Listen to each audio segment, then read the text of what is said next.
The biggest AI mistake that companies are making right now has absolutely nothing to do with the technology. Here's what happens. A company decides it's time to do AI. So they go and they get a whole bunch of expensive licenses, or they go and get some external consultants to build some amazing, flashy new automations for their teams. But a few months later, it becomes obvious that the teams have barely touched the tools. The shiny new automations just don't quite fit the nuanced jobs those teams need to do. And so management decides that AI is just not quite the right fit for their company. But the issue is not an AI fit problem. The issue is that AI was pushed onto those teams without their buy-in. The issue is that automations were built and tried to fit, even though there were cookie-cutter solutions like a square peg into a round hole. There is a term I use for what's going on here, which is AI theater. It is this performative art of saying, let's go and do AI. It's about creating a beautiful slideshow that says AI first. It's about documents and spreadsheets and things that look flashy and nice for the big decision makers, but don't really work for the people lower down. So let me demonstrate to you how this plays out. I'm going to talk to you about someone you've never met, but someone you know. Her name is Priya, and there is a Priya at every single company. She is an operations manager trying and succeeding somehow to hold 3 teams together all on her own. Now, every Friday, Priya does something she absolutely hates to have to do. She takes 4 valuable hours of her work time to create a weekly report. She has to analyze deeply 4 separate documents. She has to copy and paste out of multiple spreadsheets, out of multiple reports. She needs to access at least 1 or 2 databases. And this work is like being a copy and paste monkey. Then she has to write a report. She has to try to make it look thoughtful, even though she's essentially saying almost the same thing every single time. And she has done this 90 times before. She could do it in her sleep, and she quietly resents this task she has to do every single week of her work life. So one day, Priya's company decides it's time to do AI. So they go and they purchase some great licenses. They send out an email to everyone. They do a learn and eat luncheon, which only half the staff is able to attend. And Priya goes and she has a look at the agentic AI one time. She can't see how that's actually going to work for her workflow. And she continues on to go and do her 4-hour hated task every single week. At this point, the company decides, what we need to do is bring in some external help. So they find themselves a great AI consulting firm to come in and build some high quality automations for the team. They go ahead and they create this amazing automation specifically for Priya's automations. However, 1 month later, Priya's doing her weekly report, and sure enough, what happens? The numbers don't line up. Something looks wrong. Something strange is going on. As it turns out, there's a quirk in the data, something that happens now and again, which Priya knows all about, but hasn't been captured by the automation that was built. So what does Priya do? She says, see, we cannot trust the AI. We cannot trust the automation. I'm going to go back to doing it by hand. And sure enough, that's exactly what happened. So what's occurred here is that you have shown Priya twice that AI does not work for her. The third time, if there is ever a third time that you try to send an email about AI, she's not even going to bother to open it. Now, this isn't even a hypothetical situation. A few years ago, Klarna did exactly this. They fired 700 of their client-facing staff, saying that it was going to be an AI revolution and that their work would be significantly sped up and cheaper, only to have the CEO have to stand up and admit they made a massive mistake and start rehiring staff at a higher cost than before. Now, at Priya's company, everyone has a theory. The tool just wasn't that great. We didn't do enough training with the staff. And here's the thing I hear a lot, which is our staff are just too resistant to change. They want to keep doing things the way they've always done them.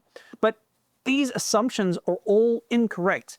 They're missing an important critical factor, which is that they were trying to work out how to make their employees use the tool that was given.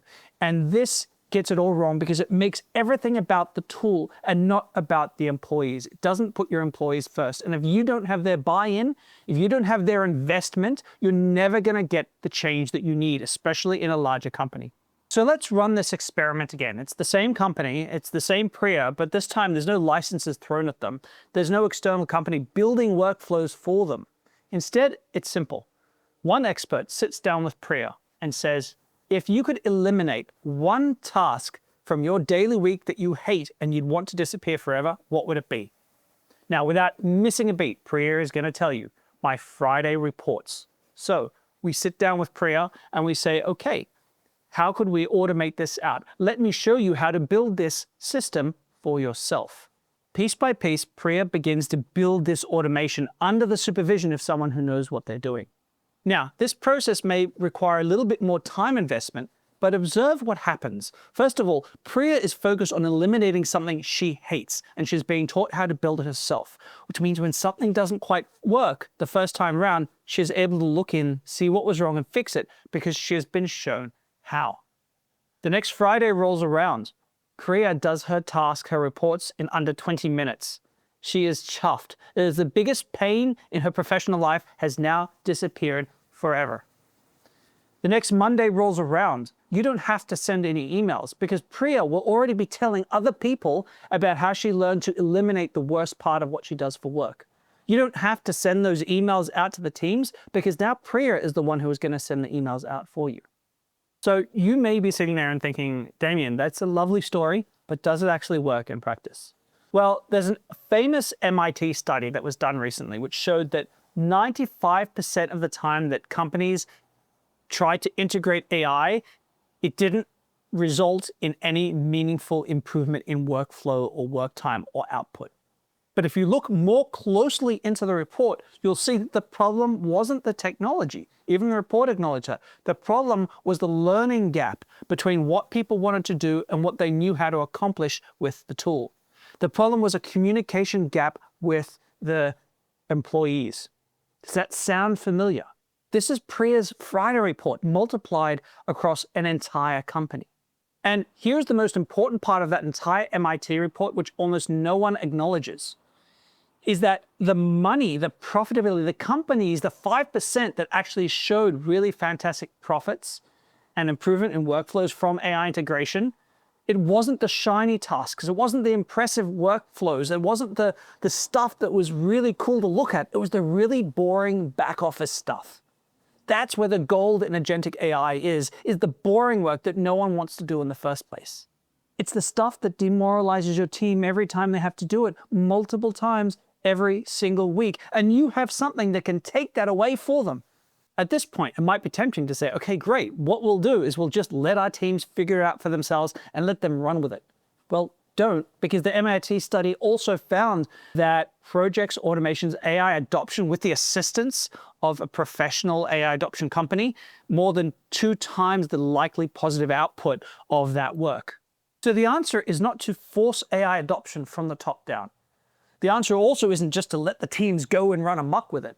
Instead, the solution is to bring in an expert, someone who can work with your team, show them how to build automations on their own, someone who can tell them this is what can and can't be automated, this is what is and is not safe to be automated, this is the safe way to handle private company and client data, this is the way to keep everything secure, this is the way you do it, and this is the way you don't.